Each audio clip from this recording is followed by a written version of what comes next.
Mic check, 1 2 1 2. I'm over here with RAPDILLZ, and I thought you knew that I'm spreading life insurance news all the time. So sit with me. Let's talk about financial literacy. Yo, what's good, world? We back here at InvestFest, and I'm here with my friend Jalinda. She was telling me a lot about what she do, and my purpose for being here is to tell y'all about what they do. So, Jalinda, you could tell the world about a little bit of this about what you do? Yes, mic check, mic check. I am Jalinda. I'm your insurance bestie, and I was just telling him about how I help build financial literacy online as your insurance bestie, educating on the different types of insurance and why our community needs to get it before they need it. Myself included, I got it when I was 24. I didn't have the children yet. I didn't have the husband yet. But then 10 years forward, when I did get the husband and the children, I was able to take a break from work, pull money out of my cash value life insurance policy, pay my bills, do all those things while still sitting back at home and taking care of my baby. Now my baby 2 years old, I'm getting back to work. I feel good and comfortable and excited to be here. And I don't have to pay that cash value back in my policy if I don't want to. It can just come out of the death benefit. So I tell that story to let you know, hey, you can sit back, relax when you have building up generational wealth. You blew my mind with that because I have a 16-month-old. Okay. In those first 2 years, we know how important it is to be right there with to that be able child. to be right there. And we're blessed because as entrepreneurs and we You control have our the own time, we're able flexibility. to be there and all of that. But I had no idea that there was an option for me to take out my life insurance. So I just finished the life insurance policy process, yeah. and it was the longest, hardest thing I ever did. Don't tell everybody that.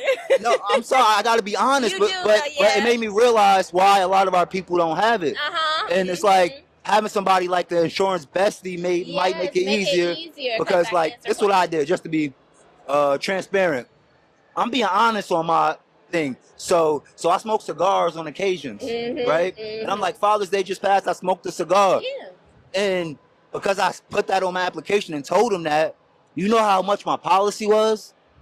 Yes, I know they charge 2 times as much just because they consider you a smoker. But if I had somebody like you, I would have just stopped smoking cigars for however long I needed to. And the good thing is you can still stop. So because you don't like that price, all you got to do is go a year without smoking, and now you go back and say, hey, I don't smoke no more. And then you go back to the doctor, they verify all of that and say, hey, he's not smoking anymore.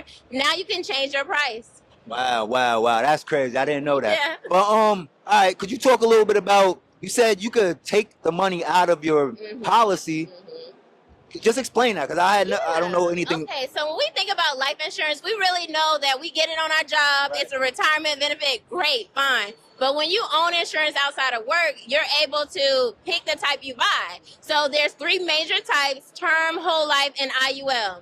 Term, you don't build cash in that. It's literally just to pay if you die early. Within maybe 10, 20, or 30 years, it'll pay like $1 million to your family for a very low cost, maybe $10, $20, $30 a month, depending on your age. Okay. But when it comes to whole life and IUL, it allows you to build cash value that you know in the future you might want to borrow against to invest in another business, buy a new camera, renovate your home, or do whatever you want. Because when you decide to choose an amount that you save a month in your whole life and or IUL, that means that you're building, not only paying that policy, but building a cash value that you can call the company and say, hey, I've had this policy for 2-5 years and I have $20,000 in there.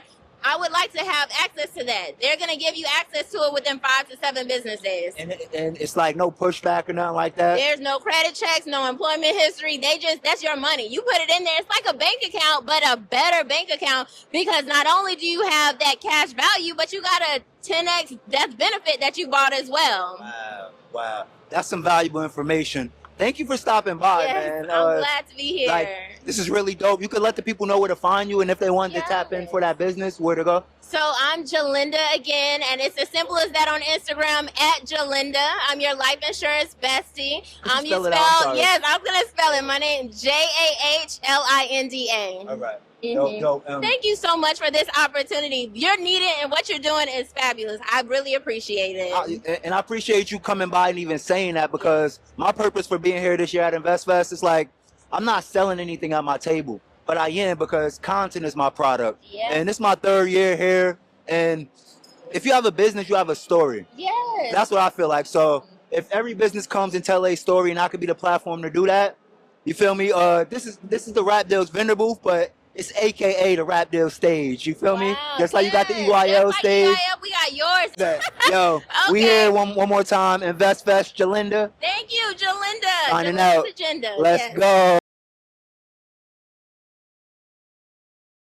Yo, what's good, world? We here, InvestFest. I'm here with the 1 Minute Preacher. Yes, sir. Yo, man, nice to meet you. Man, nice to meet you too, man. Listen, before we get started, man, I want to thank you for all that you do, man, for the culture. Thank you. I want to thank you for all that you're doing this week for the people. Big ups, man. Yo, big ups to you. And you have a product actually that you was telling me about. You could tell the world a little bit about your product? Yeah, I got 2 products, man, that I'm featuring. The first one is called a Pocket Glide. You know, when men get out, when we get up, we get ready to put on our suits, and most ties have pocket squares that go with them. Well, when you're trying to put that pocket square in your pocket, it seems virtually impossible to keep it upright and straight. Right. No more. Enter in the Pocket Glide.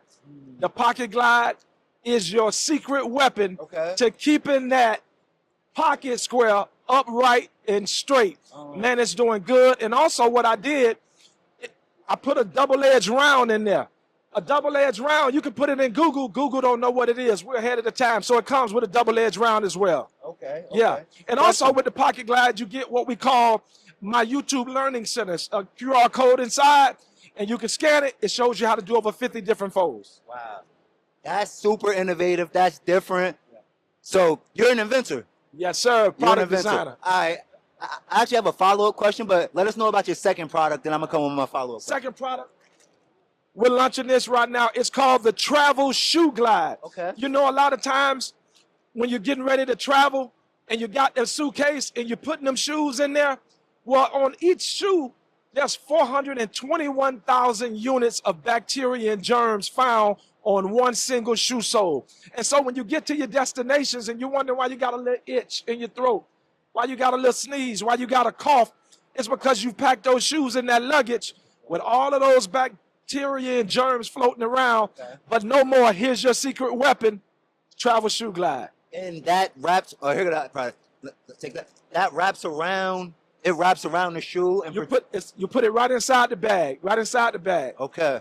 Yo, that's super dope.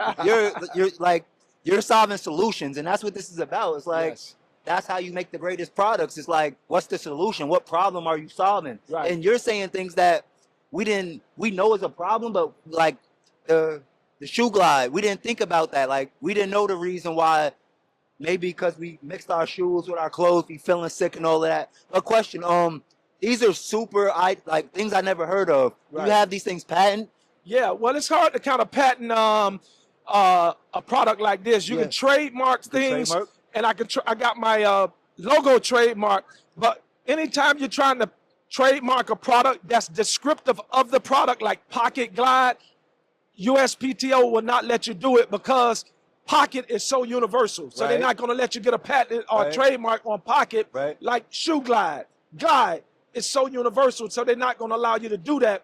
But you can patent it, your logo, or you can trademark, not patent, your logo. How about the use case, though? Like, what if somebody made, you know, you got the Travel Glide, but what somebody just said, this is the shoe degermer.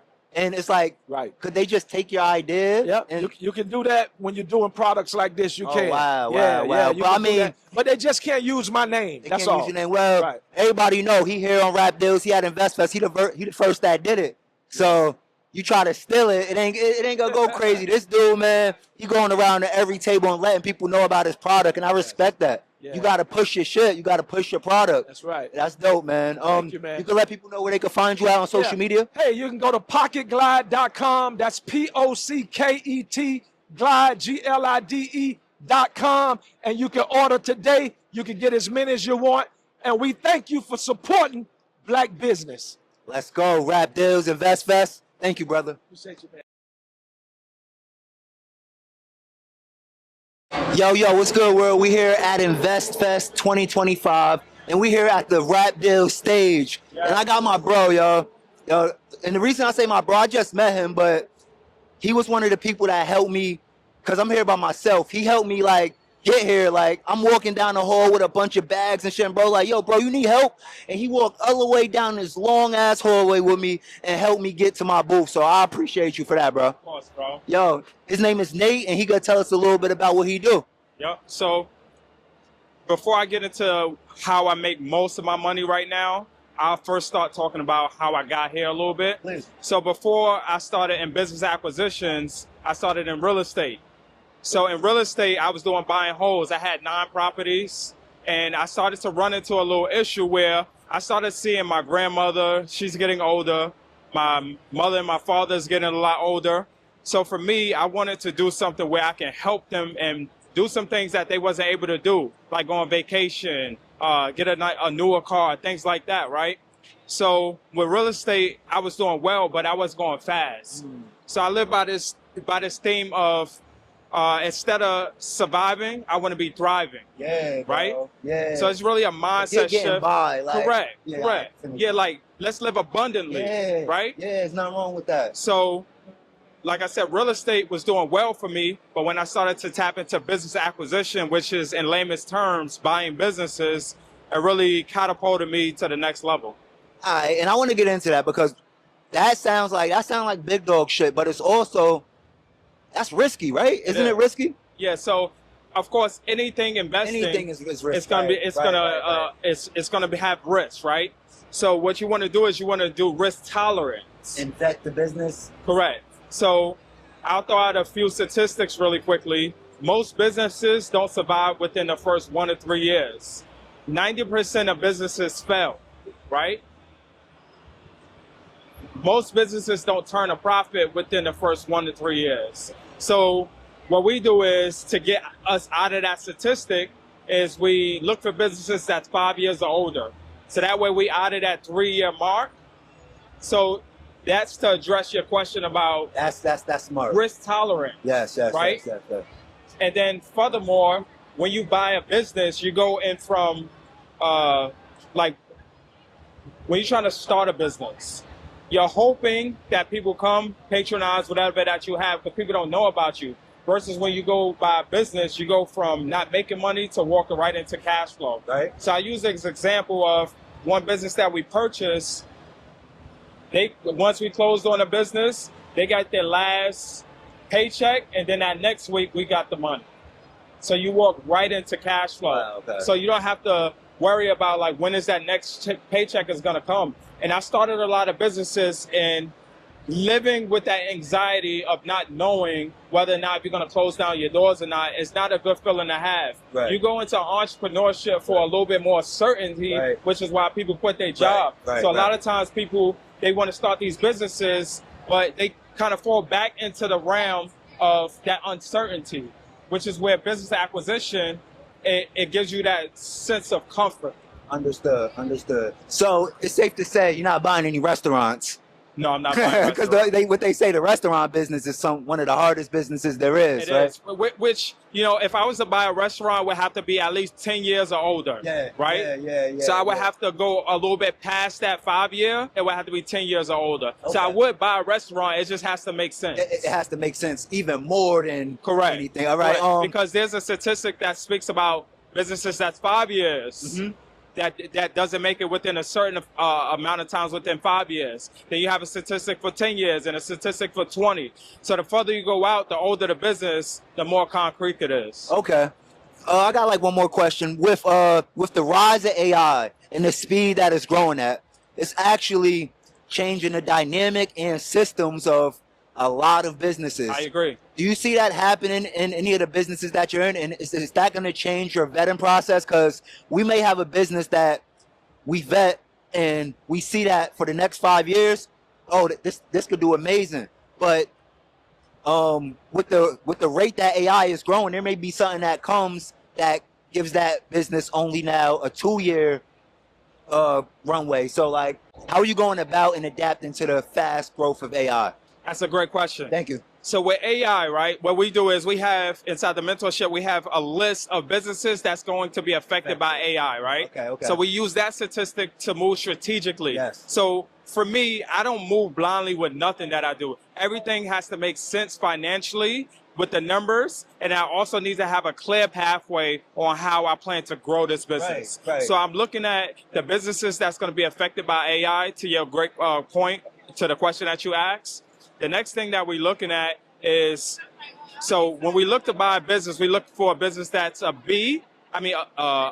C that we bring into a B, right? And one way of doing that is by using AI. A lot of the people that own these companies, they're 65, 75, so they don't know nothing about these industries. So you can essentially use AI to actually help and grow that business, right? By putting systems in place, automation, things like that. That's what makes the business actually better. So when you find an end user, you can sell it for a higher multiple because that business is now in a better position, where an investor like myself, when I see it, I'll say, okay, they have a system in place, they have a clear vision on how to grow. We would buy that for probably a 4x multiple, versus if you don't have those things in place, we will only buy it for a 2x multiple. And what I mean by a 2x multiple is a 2x multiple of the sales, right? So the better the business is ran, the higher multiple you can sell it for. So that's essentially what we actually use AI to actually make more money. That's super interesting. We gotta sit down for a full conversation because I got questions, man. Yeah, man, it's crazy. As of recent, because I'm a hip hop platform, so I always want to tie it in. The Clips put out a song called EBITDA. Okay. And now like our community is understanding what EBITDA is. Yes. And you was kind of just speaking to it a little bit, not that specifically, but you were saying we buy it at a 5-time, 2-time multiple, and the EBITDA is not essentially like, but it's like a 10-time multiple if you sold that business. What did it make in 10 years? Do you look at do you use that formula when acquiring businesses, or buy it for that price based off the EBITDA? Yeah, so we don't necessarily look at EBITDA. We more so look at some of those statistics that we talked about, creating a formula around that. And as long as those things make sense, which is, okay, is this a C that we can bring it to a B? Coming up with a clear path on how to bring it from a C to the B. Are they using technology? How many hours does the owner currently work? Those are some of the things. Is it a business that's going to be affected by AI? Once you answer those questions, it then help you formulate a clear pathway on whether or not if you should purchase or not. So sometimes people get wrapped up so much in like the EBITDA and things like that. For us, it's the other inner workings around that, because for us, it's to increase the cash flow. Forget where it's at now. Our goal is to increase the cash flow so that way we can sell it for a higher multiple. Man, this is a great conversation. Yo, Nate, thank you for everything, man. Of course, appreciate you. And this won't be the last conversation you hear between RAPDILLZ and Nate. Tell the people where they can find you. So I'm on Instagram at NTG_19. Once again, it's NTG_19. We have a mentorship where we teach people the same system. We have a student that just recently graduated and purchased a YouTube channel, and it was only in a mentorship for 3 months, and now they're making $15,000 a month. I mean, it's one of those things where as long as you understand what you're doing, you have the right mentorship behind you, you can essentially go from making 0 to a multi-million. One strategy that we use is a strategy called SBA 7A, which is a government-backed loan program where you only have to put 10% down, and the SBA puts 90% down, which gives you more buying power to go faster, and that's what we're about. Yeah, this is another good one. This is RAPDILLZ. We had InvestFest. We tuning out. You already know what it is. Nate, shout out to you, bro. Appreciate you, bro. Let's go. Yo, what's good, world? We here, the RAPDILLZ stage, InvestFest 2025, and we here with my good friend April, and she's gonna tell you a little bit about her product that she has. Yeah, so my name is April. I help people achieve their goals in literally 90 days or less using the 1-day daily execution planner. Okay. A lot of times we come to events, InvestFest, we go to big conferences, we get all this information, then we don't do anything with it. No, that's a fact. So my intent is to help people to understand that the things that you learn, it won't become anything if you don't execute. And a lot of times people say, one day I'm gonna do this, one day I'm gonna do that. But I want them to understand they can do it by taking it literally 1 day at a time.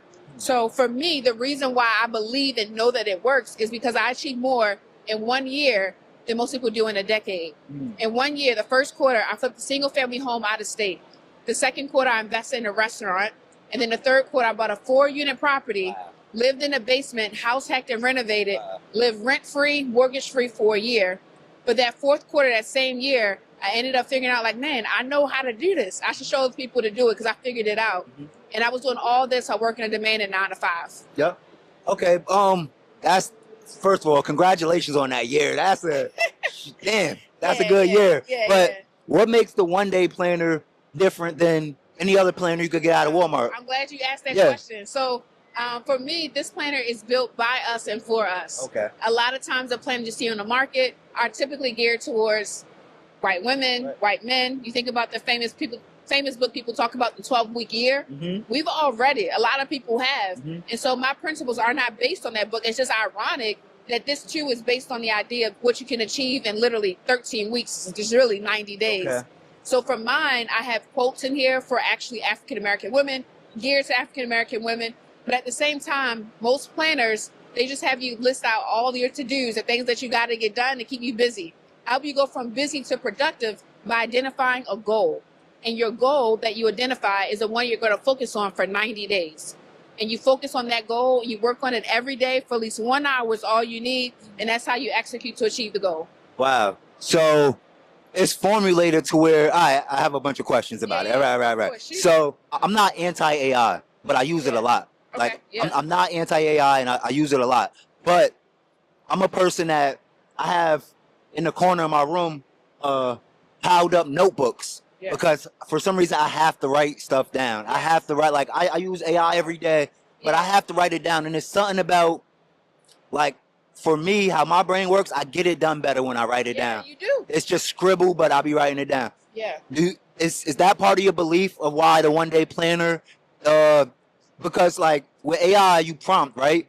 Yeah. But I haven't looked inside the book, but you have things in the book that prompt people to think a certain way at this, right? So you can explain that a little bit and the power of writing stuff down. The power of writing things down. So you have a goal. Yeah. It's in your head. Like, oh yeah, one day I'm gonna do this, and then you don't necessarily do it because it's just in your head, just floating around. Right. So I believe that if you write it down, and not to be too deep in terms of spiritual, but write the vision, make it plain, so that he who has it can runs with it. It's Habakkuk 2:2.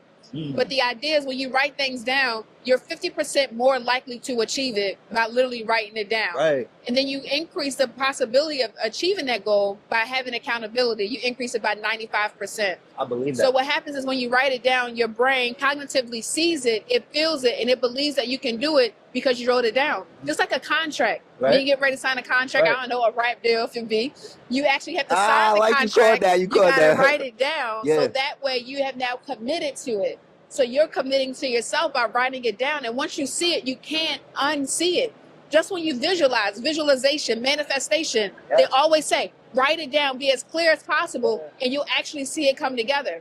If you read the book Think and Grow Rich, it says in Think and Grow Rich, write down what it is that you want. And there's prompts in the book that help you to do that, right? So they don't say think about what you want. They say think and grow rich. But the next concept, think, grow rich, but think, write it down, and you will grow rich because now you can execute against it. And nothing is real until you see it. This podcast is not real until someone is sitting in a chair talking to you and actually seeing it. It's just in your head. Yes. But what I'm saying is if you see it, then you believe it, then you can achieve it. Not to sound too cheesy, but that's really what the case is. You bodied that. That was really it. This shit is a spiritual thing. And how you broke that down, even when you said a rap deal and a rap deal, like a contract, that's also a spirit. Like I'm not gonna get too deep either, but that's really dope, and it made me really understand your purpose of the one day journal. Yeah. So and you don't have to think about not using AI. Because you can use AI to identify what are the milestones that I need to organize myself in order to hit it. Right. Or how can I use AI to ask what are the gaps in my plan that I'm missing that I need to consider? What are the risks with this plan that I've got so that I can think of ways to mitigate or reduce the chances of those things actually happening. All the things that I said I wanted to do, it started with me writing it down, and then to take it a step further, identifying a coach that has already done the thing that I want to do. So you can have someone to go to and ask, hey, are these the right steps to follow? What am I missing? Or those days when it gets really hard and you don't know what to do or how to execute, now you can put yourself in a position to execute because you have someone to coach you along the way. Wow. So it's a planner to guide you, but you got to have a teacher or a guide of an individual that can guide you through that goal that's been there. Wow. So I would say, man, I really would love to have a podcast. So I'm going to write down all the steps. But I need to talk to someone that has done it because there are things that I don't know because I haven't been there before. Yep. So I'm not going to hit the goal if I'm doing it in isolation. Yeah. I got to talk to you. I got to understand it. Yeah. So I have the planner, write it down. And then I have a community called the Goal Lab Incubator. I say you got to go to the lab. Just like an artist. We got to go to the lab. We got to go to the studio. So I encourage people to go to the lab and actually check in and do their goal for at least 1 hour a day. And that's how you hit it. Wow. Where could, like, I follow. Because, like, no, what you're saying is, like, what makes that different than just going to get any other planner? Right, you put your value in there. You put your knowledge of knowing how to achieve and reach goals in there. So the nuances that not everybody would know unless you went through it. Yeah, I feel like you have to go through something to fully understand it. Yeah, you know? Exactly. And the other part about the planner too is not only the goals, but it's the experience and transformation that you have as a result of the goal that you achieve. When I said I want to flip this property, it was just a thought. I told my dad, and he was like, I think that's crazy. Don't spend your money. I don't think that's a good idea. But if I would have protected it and I wouldn't have said anything, I wouldn't have second doubts about what it is that I want to do. Now, it got hard. Some of those thoughts I had and my dad said, I'm like, Dad, why am I doing this? But in the planner, I had something called affirmations, like I am statements. People heard of that before. You affirm yourself for the goal that you want to achieve. One more time. Affirmations. Yes. You write down yourself in the future as if you're already there. Powerful. I am a real estate investor. I am a podcast host. I am capable of achieving X amount of viewers for my podcast. The world's #1 hip hop platform. Like, right? Got it. So if you write those things down, you start to believe it, and you write I am. When you were learning when you were doing spelling bees and you had to learn words, you had to write it down like 15, 20 times for it to resonate. It's the same thing with your goals. You got to write it down. But you have to write down the steps, write down the affirmations, write down the priorities, and that's the way it clicks. And your brain will automatically start moving towards it because it sees it and it can do it. Digital can't do that. Outlook can't do that. Notion can't do that. So you're making the power of writing down and manifestation that much more potent than having a blank piece of paper. Because you have the certain questions and prompts in there, you're making that way more potent. If you think about like Jay-Z, people say, oh man, Jay-Z can rap just off the top all day. But everybody be so amazed by him, like, yo, I was in the studio with Jay-Z, he didn't write nothing down. It was all off the top of the dome. Not everybody can do that. But they were fascinated by the fact that he did not write it down.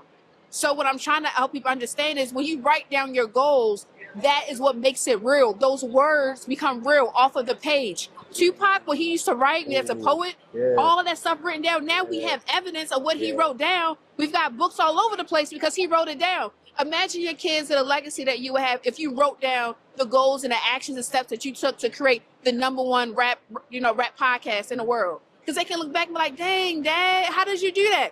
Well, son, it's all written down, depending on what it is. But we can't lose all of the essence of who we are and what we're capable of doing because we got AI now. We got all these digital products. If everything is in your laptop, somebody steal your laptop, all that's gone. Oof. Same thing can happen with your actual planner. It's still a product. It's a thing that you can lose. But you remember some of that stuff. It's written down. You're less likely to remember it because it's digital and it's not in your brain. It's like, yeah, I did da-da-da. All right, cool. But there's something cognitively in our brain. I'm not a scientist. I got to get a little bit better with that. But there is a science behind the idea of your brain and writing things down to make it totally different. And I think we both understand it and understand that concept. Yeah. Man, you bodied that. Like, let the people know where they could get the one-day planner and where to find you at. All right, I appreciate that. Hey. All right, cool. So it's the one-day execution planner. I got it in multiple colors. Tenacious Teal is one. Then I got it in Gold Getter Gray. And then I have Boundless Classic. Black. Right? You gotta go to black. Boundless Black. Boundless Black. And then I got Perseverance Pink. These are all qualities that you have to have in order to execute. But you can go to the one day, THE, one spelled out, ONEDAY day.co to get the planner. You can also follow me on IG. I am _April Smith. April Smith. Or you can do RIG, which is the planner. It's the one day _official. And yeah, so that's how you can find me. Right. And my name's April, just one last time. It's April. That's a fact. Yeah, appreciate you. Yo, thank you for coming on the platform. Yeah, glad to be here. I hope you make all the connections in the world this weekend. Okay. You definitely are, because you got a great product. So thank you, I appreciate it. That's another one. RAPDILLZ, InvestFest, tuning out. Let's go. Let's go. Yo, you already know we back here. InvestFest 2025. We here at the RAPDILLZ stage. I said, fuck it. This called the RAPDILLZ stage this year, bro. Yo, my bro, James, man, we here. What year is this for you? This is my third year. It's my third year, too. Third year. So each year I seen, bro, and we both from the same city. We both come from Albany.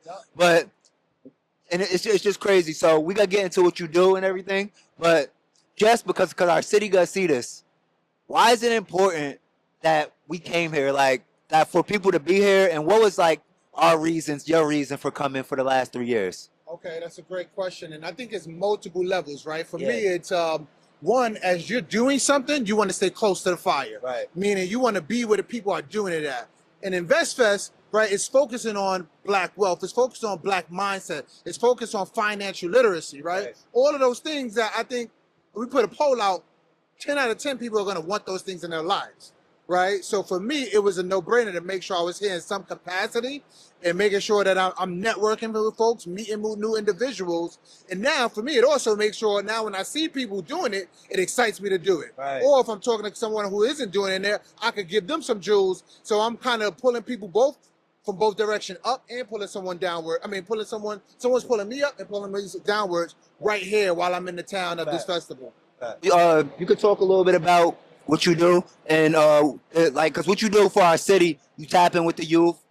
You be having them paying sneakers. You be doing all types of stuff, keeping them involved and giving them that attention. Because I think the key to saving the youth, this is just my opinion, the key to saving the youth is giving them the time, giving them the attention. You could be teaching them whatever, as long as you give them that good attention that they need, so they don't have the time to go think about doing this or go do that, and that's what you do. But just tell the people a little bit about your initiative and what you do. So for sure, Young Futures is an art and education institution. Okay. Right, and what we focus on is teaching life skills, coping skills, developmental skills that's going to help you along the way. Right. So regardless of what age you come into the organization, you're going to get some gems that's going to make you a better person.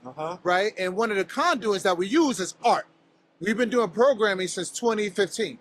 Right, I started doing art activities with my daughter, and it was just like, you know what? I want to do this with other families. Right, so the first thing that we did was art and soul, designing sneakers with children. Right, and from there, right, we started working at the Albany Barn. That's when you and I first met. Right, and then from there, we was doing weekly programs. And at the time, I was still working a job, and I was like, how do I do something more tangible? And then it wasn't until when I sat back, listened to what the children was asking me, that I was just like, you know what, I want to create a financial literacy program, but I don't necessarily know how. I don't know what I'm, like what would be the tool to do that. And realistically, I took the art activities that we were doing and I combined it with teaching financial literacy, right? So from there, we were able to create a curriculum that now is a 35-hour curriculum where we facilitate programs in the community, we do programs in various different schools, and we do free programs for individuals just to come to us and learn this information. Fire. Right? So week by week, we're doing, 1 week we'll be painting a canvas, right? But from that canvas, we're talking about budgeting. Another week, we'll be making candles. Facts. But we're not just making candles, we're teaching children about the concept of equity. Right. There's the sneakers that you see us doing, that's our assets and liabilities class, right? Because you know how we love to invest in liabilities. Well, you know what? Come to our class, we're gonna create an asset, and then when you're done, after the whole curriculum is done, we do an art show. So the same art that they came in and did with us and learned these financial concepts, now we're gonna show that work. Community members come in, they buy tickets, and then the children walk out of our program and they get a check in their name and a certificate of completion. So they learn financial literacy and they made money from doing it all in the same program. That's amazing. I've never heard of any program like that. You're killing it, bro. Yeah. How impactful would it be? And I know you already thought of this. If you brought a group of those kids out to InvestFest. It's happening. It's happening? It's happening. Let's talk about it. It's just a matter of It's when. just a matter of when. Because again, like I said, it's about seeing it, bro. Imagine it. And this is what I tell my, not even kids, my bros, the people that, my circle, like, I need to just come see this. And just seeing it is going to be life-changing. But go into it and how we got to get these kids here to InvestFest. Right, because the brain is like any computer. What I put into it is what I'm going to get out of it. Right, and coming from the communities that we come from, we're not putting the best things in our brain. It's not intentional. Sometimes it is. Sometimes it isn't. Right. I grew up in an area where the people that was doing what they were doing, they were good at doing it. Right.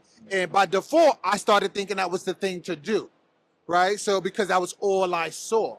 It wasn't until I started educating myself and reading books and getting outside of my neighborhood, it was like, oh, I can do more. Yeah. Right. And as I did more, I gravitated to want to be around more. And then as I was around more, that just multiplied. Yes. Right. So for me, the vision is having young people here because, again, they get to see it. You know, I'm pretty sure you're going to do a spin around, a loop of seeing a community of individuals here. You're seeing nothing but black empowerment. You're seeing nothing but black beauty. And you're seeing nothing but individuals that's here to learn about how to grow themselves. Right? I would say about 10% of the people are where they want to be in this space. Yes. Everyone else is trying to get to where they want to be. Yes. Right? So why would I not want to associate and network with individuals that's on that plight, on that journey? You know how hard it is for us to get around like minds? Right. And it's like, that's why me and you guys do something together, and I definitely want to be a part of helping your initiative. But like, when you come to InvestFest, you come in around 25 people that has at least close to the same mindset, the entrepreneurship mindset, the financial literacy mindset, the wanting more for themselves and doing something about it mindset. Yep. And that's what it's about. It's about your surroundings and the people you're around. And like kids, the youth, once they see, they like, what's all these people like, you know, I'm married, but I can say this, like, all these beautiful women is here, like, for financial literacy. This is that cool. Like, this is that. And I know that really, so speak from it's just a different way to look at it. And like, because it's a true thing. Like, all these rappers is here for financial literacy. All these women is here for financial. All of these cool dudes is here for financial literacy. Like, oh, this is something that I like. This is something I want to get into. Like, do you have that same belief that that's absolutely seeing is believing? Absolutely, right. And that's one of the reasons why I'm here every year, right? And why I listen to Earn Your Leisure and why I come back every week is, again, when I'm listening to them, I feel like I'm talking to the people that I know. I'm talking to the people that I grew up with. Yes, am I practicing everything that they say? No, right? Because I'm a human being, right? And I'm learning at my own pace, and I'm doing things at my own pace. But it's easy to listen because, again, I feel like I'm in the living room with my homies. Yes. Right? Yes. So that's one reason. And now, like you said, we're making something that is so important and so imperative look cool. Yes. Right? Because, again, it's dope to be on the block. It's dope to, do whatever it is that you're doing. But, again, that stuff dies. It has a very small window. Nothing cool about it. Right? There's nothing cool about it. Right? Yeah, money is what's cool. Right. Feel me? In the right way. In the right way. And again, one of the questions you asked me about was about the financial literacy curriculum. For me, as I was developing the curriculum, I thought about my 13-year-old self. Right? I know that was a time that I was starting to get poached by the older homies to do some of the things that I shouldn't have been doing. Right? And for me, it was just like, how did I get myself away from it? Fortunately for me, my mom got me a little job, right? I stayed with a little job. I found other ways to make money. And for me, it was just like, all right, I know that didn't go away as I got older. It just magnified. So what I wanted to do was make sure that I created something where young people could do the same thing. Right? So imagine that 12-year-old, that 13-year-old, he's learning about these financial topics. He's learning how to invest. And now by 14, he's putting that into practice. Yes. Damn. Right? By the time he's 18, he don't gotta he ain't gotta ask nobody for nothing because he's already did the legwork and done the foundational stuff. Facts. And started that trajectory already. Yes. Right? So that's really what was the intention behind it. And one of the goals that we're gonna start to see in Albany from the young futures and future investors that we're working with. Fire, bro. Let the people know where they can find the Young Futures Foundation and where they can find you on Instagram and socials. Yep, you can find us at Young Futures Inc. on Instagram and Young Futures CO on every other platform. I would say look out September 28th in the Capital District. We're going to be doing a financial literacy conference, and that'll be for adults. Oh, what? Right? We got a financial literacy conference on September 28th. That'll be for adults. We're going to have some more Young Futures financial literacy art programs rolling out at the top of 2026. And I'm pretty sure if you're in Albany, I should be in your children's school teaching these lessons as well. Fire. Yo, James. Ashe. We here. Ashe, bro. You know what it is. Deals. Another episode, InvestFest 2025. RAPDILLZ signing out. Let's get it. Yo, what's good, world? RAPDILLZ. We here back. InvestFest 2025. And right now we are here with Fluid. Hey. Yo, Fluid, telling people about yourself, tell them about your business and what you do.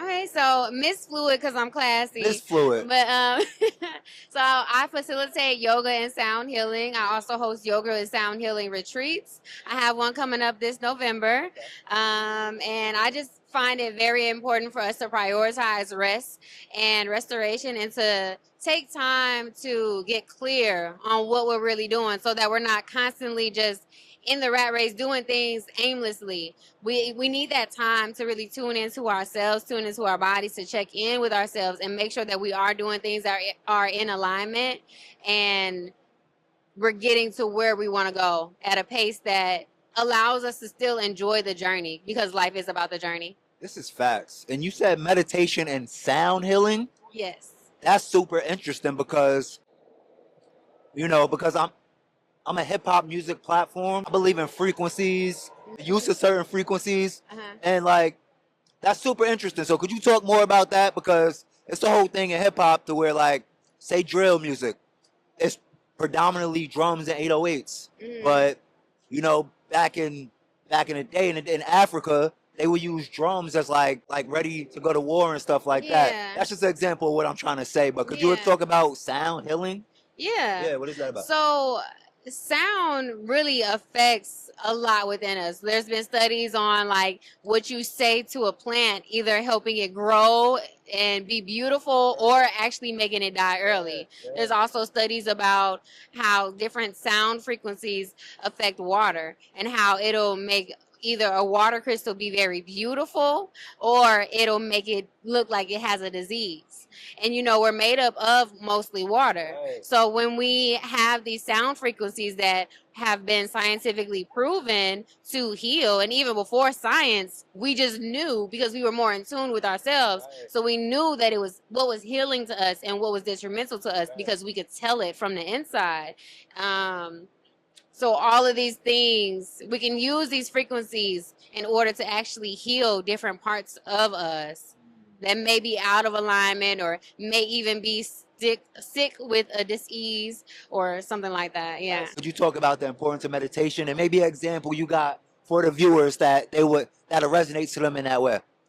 Yeah, so when you were talking, it reminded me of something that I read in this meditation book by Osho, where he talked about how you really can make anything a meditation. Is that mindfulness, that slowing down. And there was an example that he gave of a man who wanted to quit smoking cigarettes, but he was like, I just can't stop. I'll stop and I'll be doing good, and then I'll pick another one up, and then I'm right back in the same situation. So what Osho told him was, you don't have to stop. But every time that you go to smoke a cigarette, do everything slowly. When you open up that pack of cigarettes, slowly open up the pack and intentionally think about the fact that you are about to smoke this cigarette. And if you're slowing down and you're thinking about every step, it's going to make you stop, because now you're like, this is actually not what I want to do. So it really helps you to slow down and be mindful of your steps, mindful of everything that you're doing, so that you can really be like, is this actually the path for me? Is this actually what I want to be doing? Or is there some outside force that is making me gravitate towards something, Damn, that's powerful. That's powerful. Yeah. Wow. All right. Where could people you said you do retreats, right? Yes. Where could people, first of all, where can they find you to contact you for the retreat? And where's the retreat? What goes on during the retreat and stuff like that? Yeah, so this retreat is in Costa Rica. Wow. I'm actually moving to Costa Rica. Yes, the Caribbean coast. Thank you. Yeah, I'm excited. I'm ready to go. Yeah, time to go. But you can find me at Flowing with Fluid on everything. If you add the .com, so flowingwithfluid.com, that's my website, /retreats will bring you to my retreat page. So you can learn everything about this retreat. On this retreat, we're going to do yoga yoga and or sound healing twice a day. So we have different forms of yoga. I also have instructors that are coming in that teach other forms of yoga that I don't teach, so that we can have a very well-rounded 7 days of just intentional work. So I teach a mix of like hatha, vinyasa, restorative, tantra. Those are the type of yogas that I teach, that I study. And then we also have someone coming in to do a yoga nidra and an aesthetic dance and a lot of other things. So it's a mix of intentional body work and also play and fun. We're going to go on excursions. We're going to explore waterfalls and explore indigenous communities and learn how to make cacao and a lot of other things. Learn how they built their homes in Costa Rica, the indigenous people, not the colonizers, not like, we're going to learn from the people of the land and get in tune with the land, get in tune with ourselves, and really get clear on what we're looking for. We have workshops, everything that you need. And then we're going to be right off of the beach. So if you just want to just chill at the beach, if you like, look, I love y'all, but I need some time to just not even care about none of that, you could just go to the beach. That's fire. That's fire. And where could they find that at one more time? What's your social? flowingwithfluid.com/retreats, or just Flowing with Fluid on Instagram, Flowing with Fluid 333 on TikTok, and yeah. Fire. That's it, yeah. Yo, Fluid, thank you for sitting down with us, talking to us, telling us about what you do. And thank you for the space. of course. Yeah. RAPDILLZ, InvestFest 2025, RAPDILLZ Stage. Thank you, Fluid. Let's get it. Yo, what's good, world? We here, InvestFest 2025. We here at the RAPDILLZ Stage, and I'm here with my boy Jay Teller from Elitism Group, Platinum 63 Properties. Yes. And this is actually my neighbor, my InvestFest neighbor, right next door to me at his booth. They doing a thing over there, killing it, networking. I see mad people pulling up to his booth. Tell us a little bit about your business and the different subsidiaries of it and what you do. Yeah, so this is our second year coming to InvestFest. So, I have a business, Platinum 63 Properties, where we do midterm rentals. Midterm rentals is like a niche market within real estate. We provide fully furnished properties to like businesses, travel medical professionals, and my bro, who's an artist, we met in high school, but we also own a lifestyle brand together. And bro does a lot of abstract art. Okay. So this is the second time we're here, and we gracious. We had a sponsorship by Square, so they paid for our booth and our travel and all that. So salute to Square. Square, you got Square to sponsor your booth? Yes, sir. That's big, bro. Yeah. So how'd you do that? Networking. I mean, doing what we doing now. Yeah. Like 4 years ago, they came to Philly. It was an event. It's like a almost like a WeWorks, where a space where I pay to go. Yep. They were having an event, and Square was one of the people that was on the panel. So when I went to the event, I introduced myself to the Square rep. Yep. I was having an event like the 2 weeks after that, and I emailed them, told them about the event, and I asked him would he like to support it. Yeah. He sponsored $500 to that event at the time, and just over that, from that time, he's always that relationship with Square, that they would sponsor different events or different things we had going on. So it's dope. So I just met you, but the thing I'm getting out of it is that you're a very resourceful, witty, and business savvy person. I appreciate that. And you know how to make things make sense. Just like how you got the sponsorship offer just being at a panel at your office, but also how to incorporate your other partners into your booth and all of that. Like you said, you have these properties, but in each of your properties, it's his artwork that's on the walls and stuff like that. Yeah. Where do you think you got that trait from, or like just that business savviness of knowing how to make things make sense that's around you? I think when I was in corporate, I have a sales background, so Okay.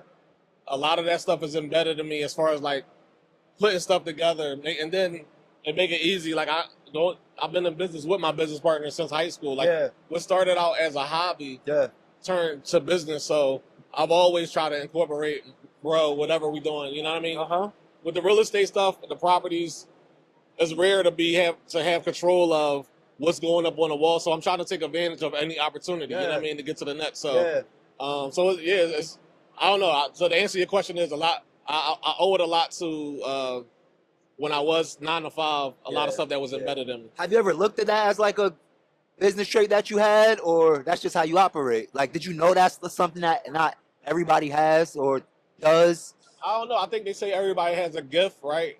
You got to tap into it. I've always, even back, used to play Madden and all that back in the day.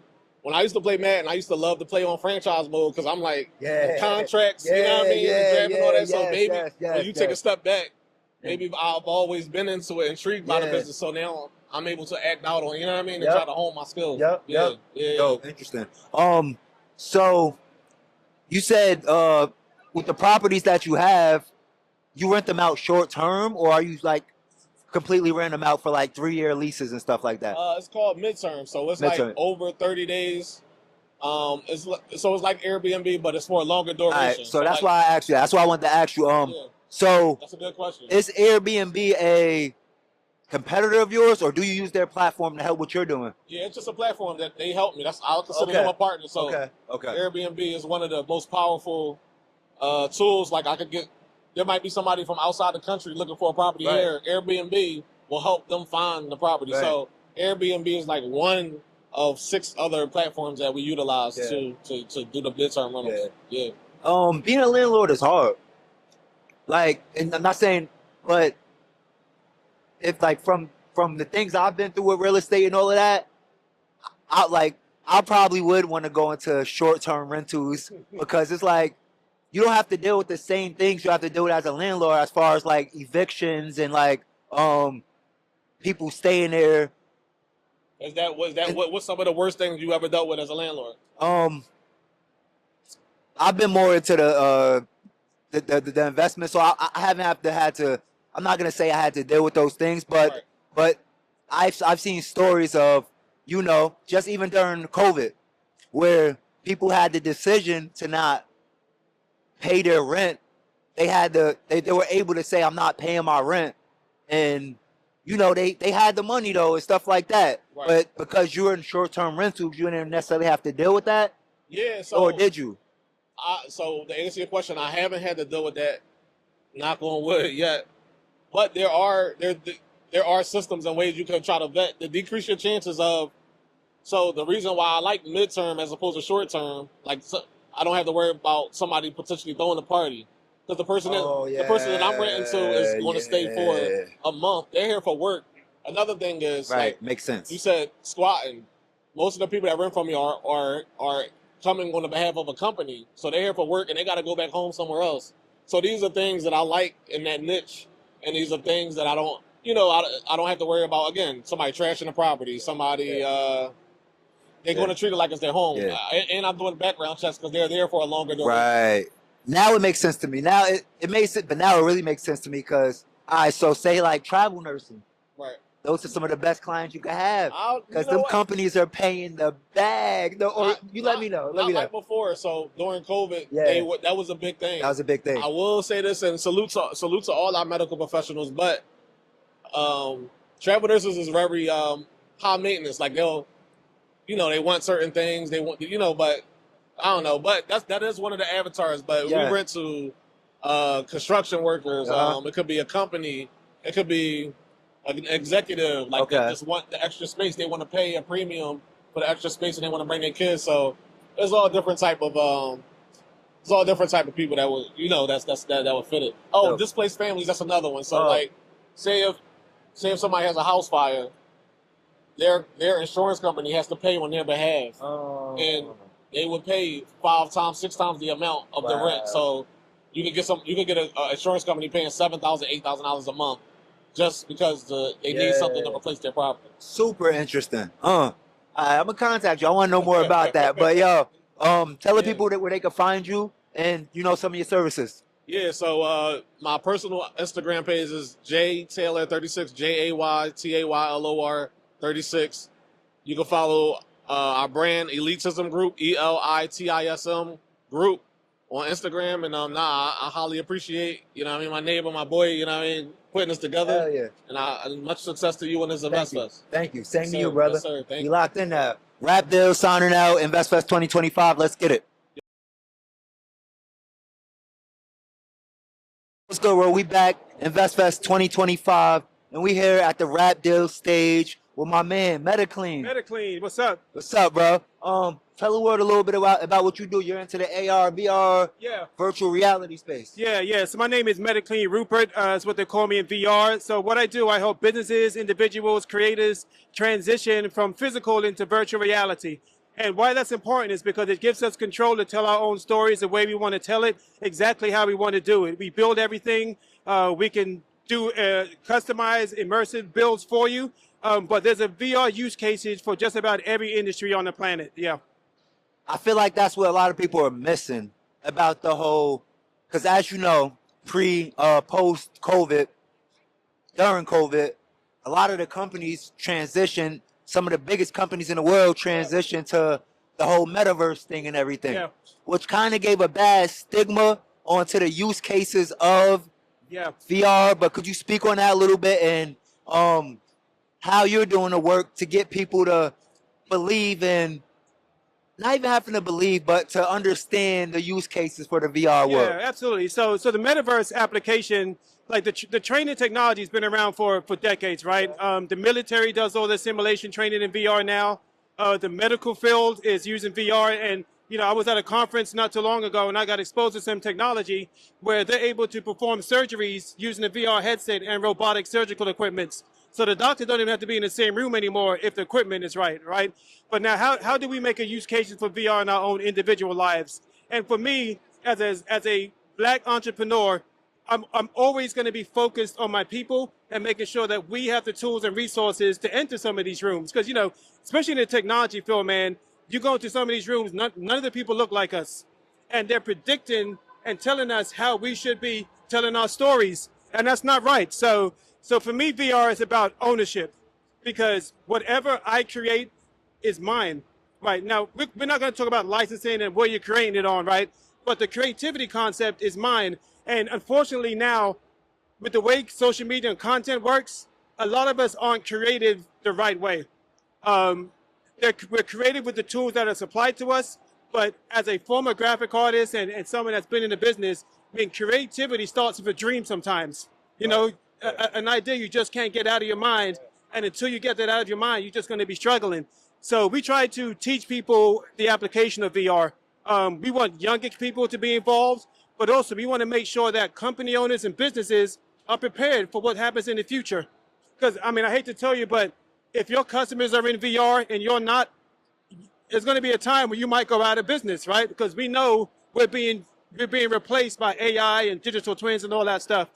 But VR, man, VR is really like the last frontier of like humanity and technology intersecting, where we still have to be humans while we use the technology. I think, just my opinion, I think VR and AI intersecting with each other is going to make both of those technologies make more sense. It can. But question, how important is cameras to VR?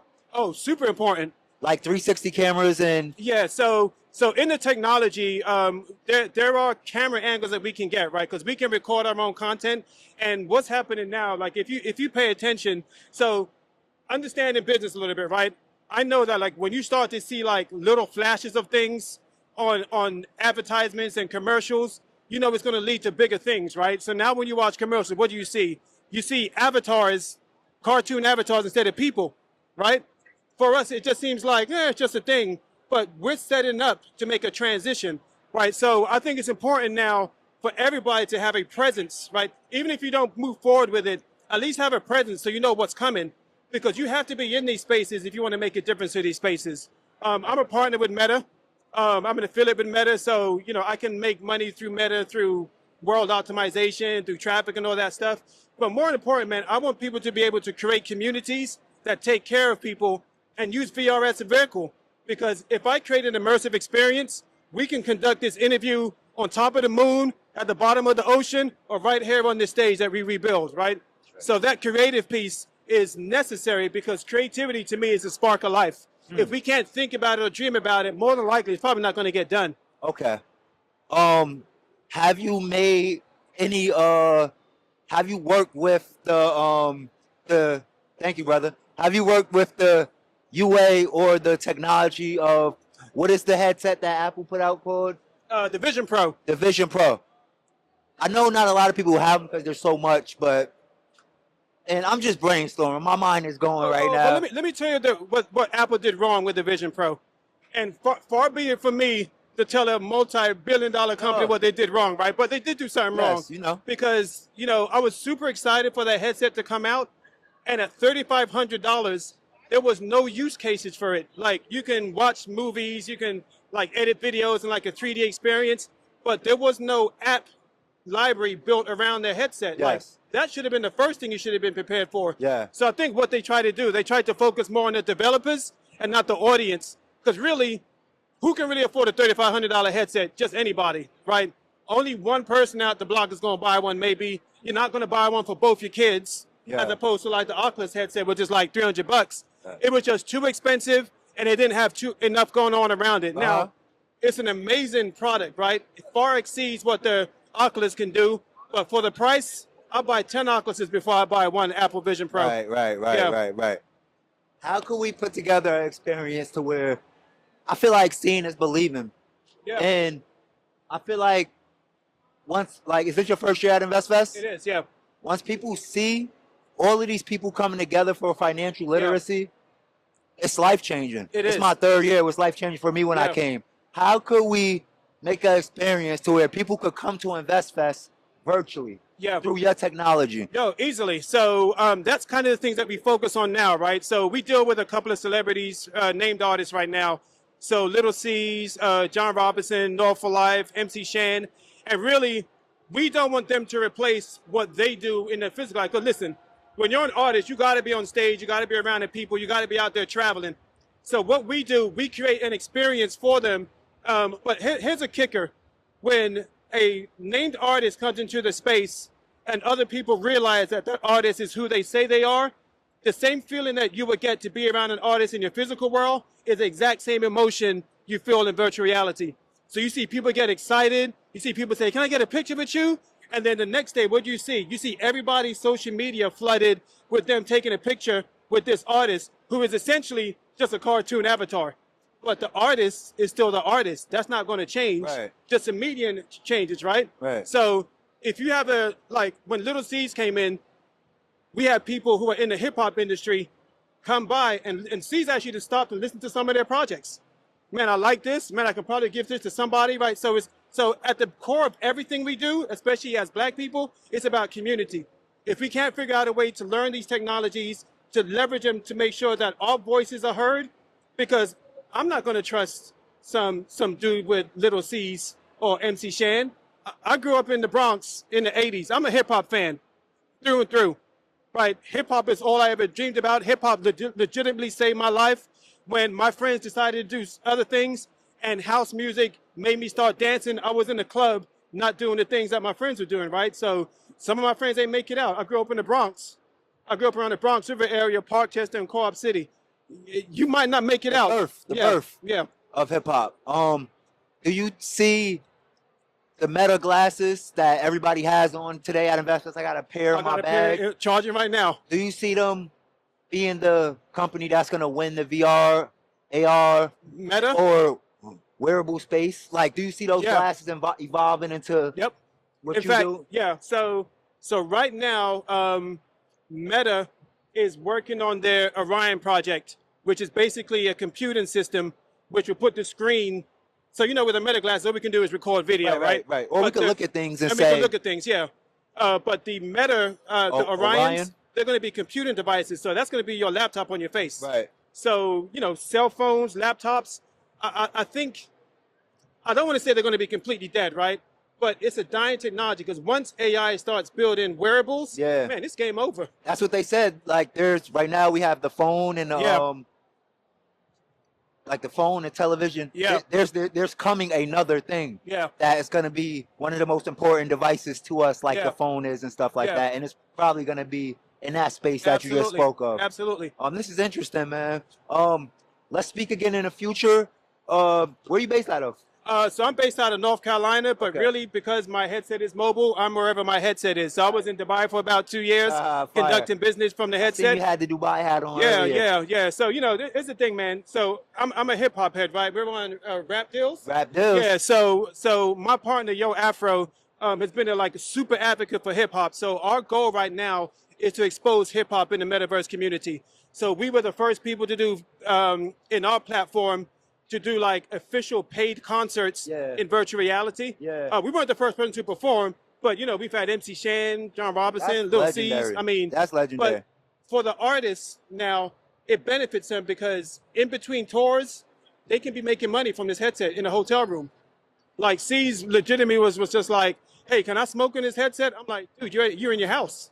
You can do whatever you want to do, right? So this plastic device that we wear on our foreheads now is a powerful computing device, and if you leverage it right, we're putting on virtual concerts. We've got a couple of big projects coming up next year that I'm excited to talk about, and we're doing a 30-year reunion for a really popular artist for his 30-year anniversary. We're going to be doing it in the metaverse. Fire. Yeah, and we've got the so check it out. So go to Horizon Worlds, check out the Legends of Hip Hop Museum. I've got a hip hop museum in the metaverse. Dope, bro. Yeah. Nah, this is fire. Let's collab, man. This is a hip hop platform. And just before we close out, I just want to explain my reasoning and I'm super unapologetically hip hop. Yeah. But the reason I say that is because I found just even today, me having to explain myself like what it is. Oh, this is a hip hop platform. No, hip hop is everything. Hip hop is in every single thing. Yeah. Finances, fashion, this and that. And I'm actually the most powerful project I'm working on right now, I would say, is my documentary about hip hop being the most powerful teaching tool. That's dope. How many things we learn from hip hop? How to talk, how to dance, how to dress, how to respect, how not to steal from each other. No biting. Morals, unfortunately, but it's a conversation on the good and the bad that we learn from hip hop. And if we know that, then they definitely know that, and it's used against us. So that's why. And they definitely know it because who owns hip hop? Do we own it anymore? And what's the most dominant type of music? Everybody. It's all types of rappers. Well, who do they decide to make the most dominant stuff? But we'll get into that conversation later. Where are you from, if I can ask? New York, upstate New York, though. Albany. Albany, okay. Yeah, I'm from the Bronx. Yeah. Dope. Yeah, I'm from Albany. Okay. Facts. Born and raised. Yeah. Facts. So listen, I'm a New Yorker, man. So I know Albany gets down. I'm not one of those. Oh, you from upstate? Nah, listen. You go upstate if you want to and think.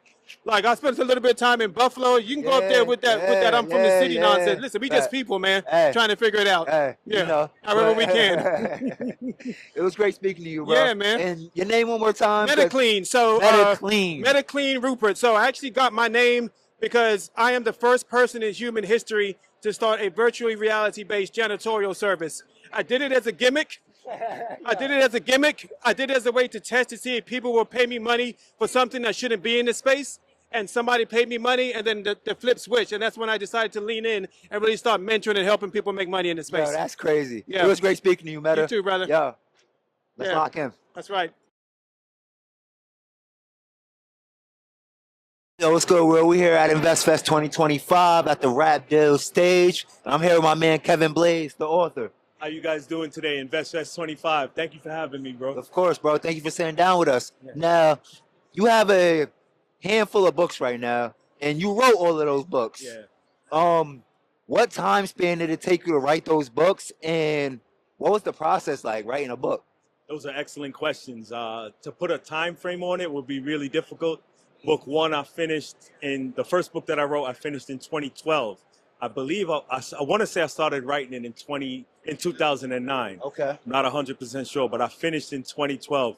But with work, procrastination, taking time off, everything doesn't go smoothly. So it depends on what you have going on. But for like aspiring authors now, I tell them if they could get in a page a day, at the end of the year, that's over 300 pages. That's the best advice I could give. Okay. But the time frame wasn't consistent to say, all right, it took me from this time to this time. There's a lot of because sometimes it takes people their whole life to write their life story. Right. And not that every book is somebody's life story, but so that's really interesting. Do you publish your own books or do you have a publisher? I publish everything on my own. Wow. I'm self-published and Self-published. 100% independent. I do everything myself. Yeah. What were the most two recent books that you released and put out? Oh, that's a great question because I released a book today. You released a book today? Yeah, today. Wow. This book is launching today. I'll just put that on the side here. So this book is launching today. It's called "Is Your Son Ready to Leave Home?" So the reason I did this book is because I moved my son to Alaska in January. Now I know he was going to be leaving home. I didn't know he would end up in Alaska, but it's an awareness book because a lot of things that go on that happen to young men when they step out into the real world that they're not privy to. So I wanted to raise awareness. I wanted to have conversations with fathers and sons, parents and sons, nephews, everybody in your circle. And that's why I created the book. So I've been getting a lot of buzz about it today. People like the title, and it's an interesting topic, you know. Interesting topic. Because it could be like your son going off to college, just getting his own apartment and many different things, or is it? Okay. Yeah, it has some of that in it, but it goes a little deeper. Like you can have a best friend on your side for 20 years, and that friend is jealous of you. And then when it explodes, you're like, where did this come from? But if a lot of young men don't realize that that kind of thing happens, somebody so close to you is actually jealous of you.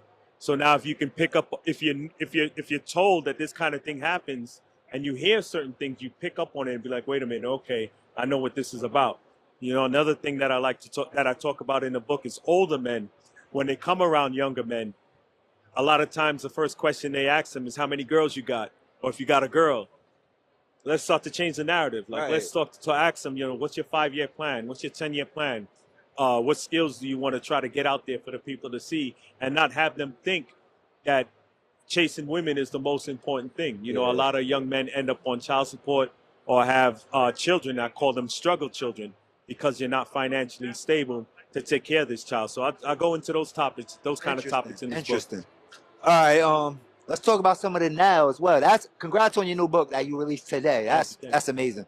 And at the end, you can let people know where to find it.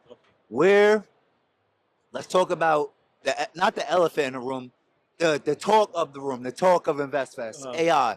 It's a lot of people writing books with AI, and there's people that's doing it the right way and the wrong way. It's not for me to say who's doing it the right or the wrong way, but I feel like when you let the technology, the AI, just do all of the work, just like you give it 3 sentences and it writes you a button, then you say that's your work, that's lazy, that's the wrong way to do it. But there's also people that's using it as a tool to make their writing stronger and to look over grammar, to make illustrations. What is your thoughts on AI and book writing? And that's a heavy topic because I go into the schools to talk to the students about my fictional writing. And a lot of educators mention to the students, you know, you could just put it in Chat GPT, you could just let AI write it. Now there's an ownership issue. If you put your work into Chat GPT, your idea into Chat GPT, you can no longer copyright it. You know, so a copyright issue comes into play. You want to be able to protect everything that you create, and you putting it into certain websites on certain AI tools, you're not able to protect it. It's no longer yours. So you have to be careful about that. And personally, I don't think real creatives want something to create their work. They want to create their work, you know?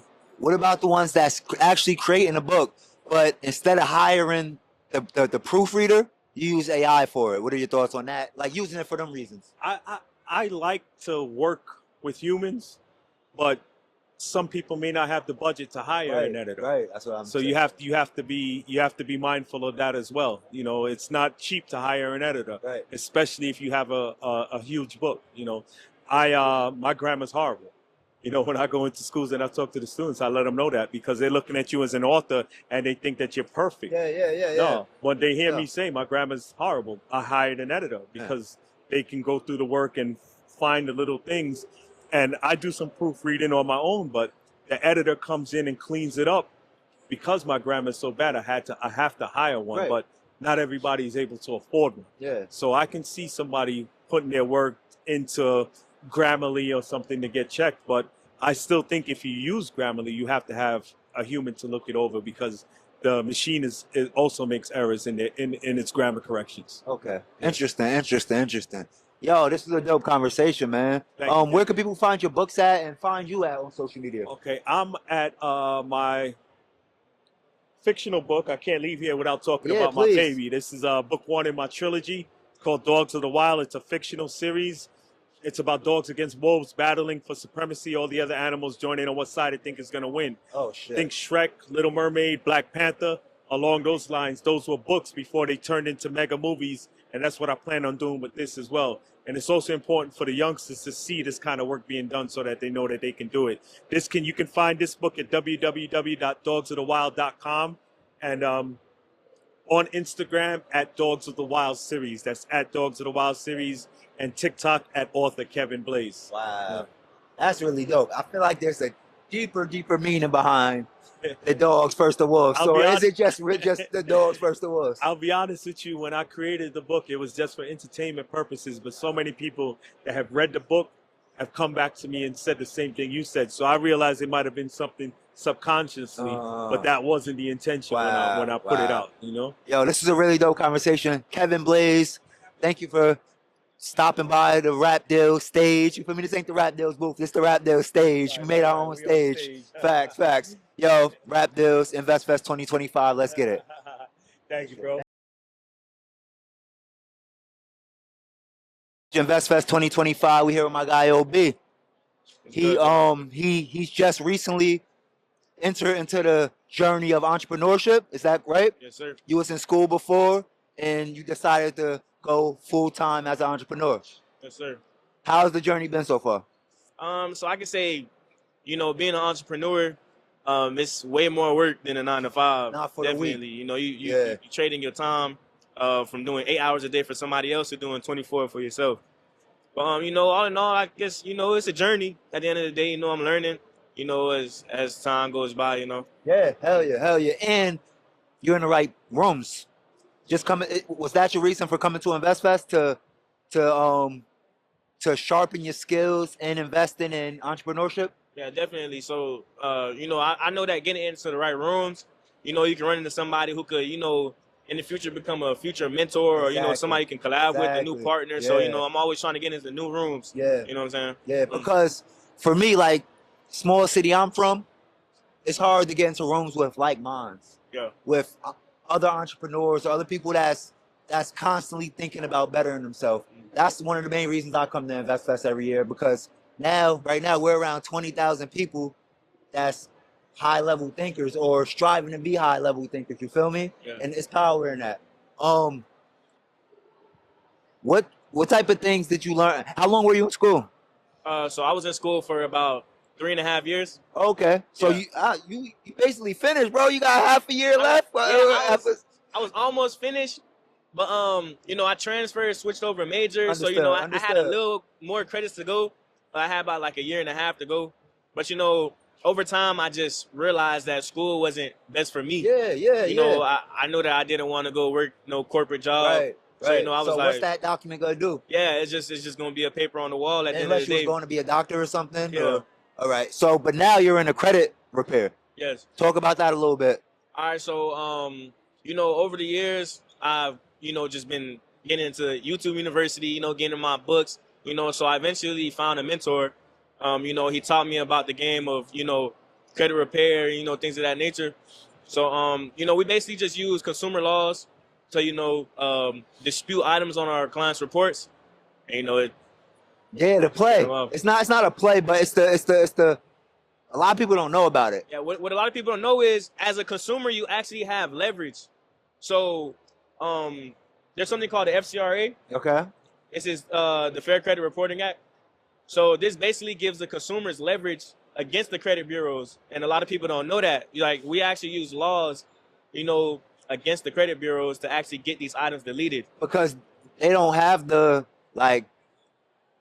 actually don't have the rights or to be reporting our information to the credit bureaus, right? Yeah. So you have a way to where we could legally get those things removed, and that's what you do as a business. Yes, sir. Fire, bro, fire.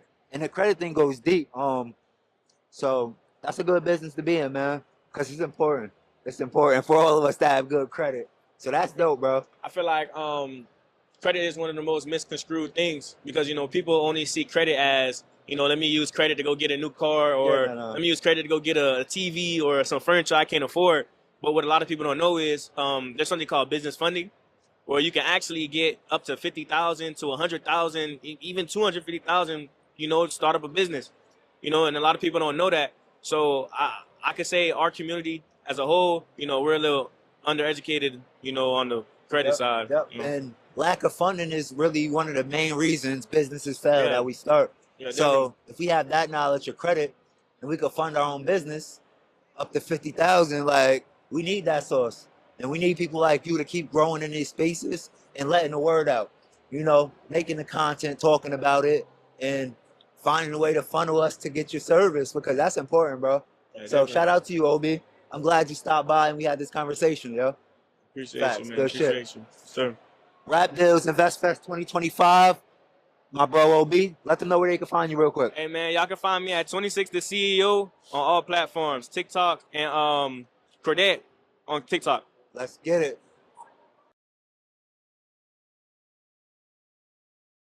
What's good, world? InvestFest 2025, we here. And I'm here with my guy, Brandon.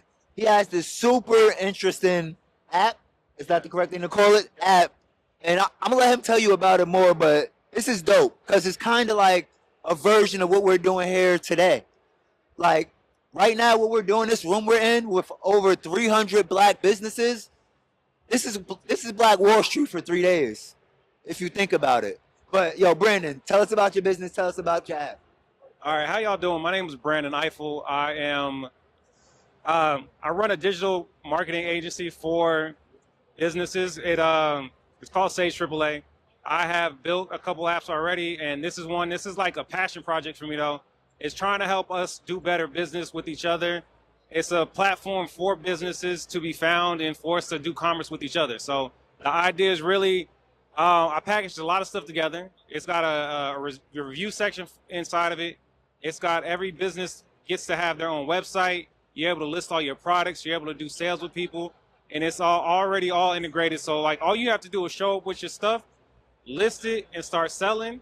We're trying to bring the audience. I only started this like last weekend. So this is really my first full week in business, I guess it is. And here I am just trying to get the word out to people. So Already talking about it on Rap Deals. That's Yeah, actually man. crazy.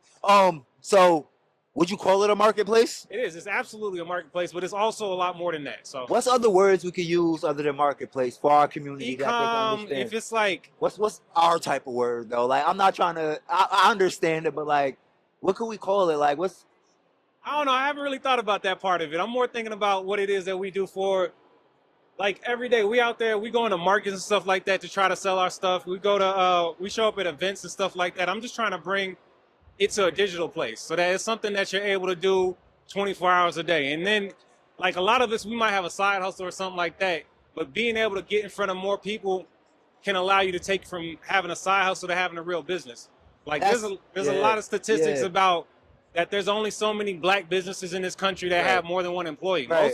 Most businesses that we have are just a solopreneur type of situation. So This is like, it's interesting because you said you built this business last week, and the grit for you to build the business, build the app, make flyers, it speaks to the type of person you are. Did you vibe code this app? some of it, it's a lot quicker to do it that way. So it's like, it's nothing against vibe no, coding, but I think it's an incredible skill. But it's not just like vibe coding is one thing. It's like being able to get your idea out there quickly, but what it takes to actually finish the thing, it's a whole different situation. Yes, so it's not just like I can no, come but up with an idea. my bad. When I say vibe code, it's not taking anything away from what you created and accomplished. I'm saying that is the power of being able to bring your ideas to life in 2025. Yeah. You said you built this last week. Well, no, I didn't build it last week. I finished it last week and launched it last week. Okay. So it's not like it didn't take me a week. It's been most of this year. So we're like in August, but I've been doing this since probably February. I've been working on this. And this ain't the first iteration of it either. So this is like the third iteration of it. So, but I've got a couple other apps that I built. I work in film. So one of the things that I built was it's a production management app for film companies and stuff like that. And then I got another one I built with my girlfriend. So it's like the idea of vibe coding or using AI to make stuff, it's a brilliant thing because it allows you to do stuff quicker too. So you can make the MVP and get to that point of investment, get to that point of talking about it, and actually have something that the thing that you're talking about. Yep. So that's really dope, Brandon. Where could the people find you? How could they get in tune? Because it's a website here. Let them know the website. Yeah. So the website is www.yourgreenbook, YOURGREENBOOK.com. And then Facebook is Your Green Book. And then Instagram is your.green.book. Fire. So, Yo, good speaking to you. RAPDILLZ Stage, InvestFest 2025. Your Green Book, tap in with it. It's dope, bro. Some dope shit going on. and we're Let's get doing it. also we're doing specials right now. So it's $5 for the year for consumers to sign up. Think of it like Costco or Sam's Club or something like that. And then as far as doing it for your business, to list your business, the first 200 businesses that list with us is only $50 a month. And what you're getting is a lot for that too, because you have a website that's in there. You can list all your products and do all sales and everything else like that inside. So That's fire. Good shit. Dope. all right, man. Appreciate you.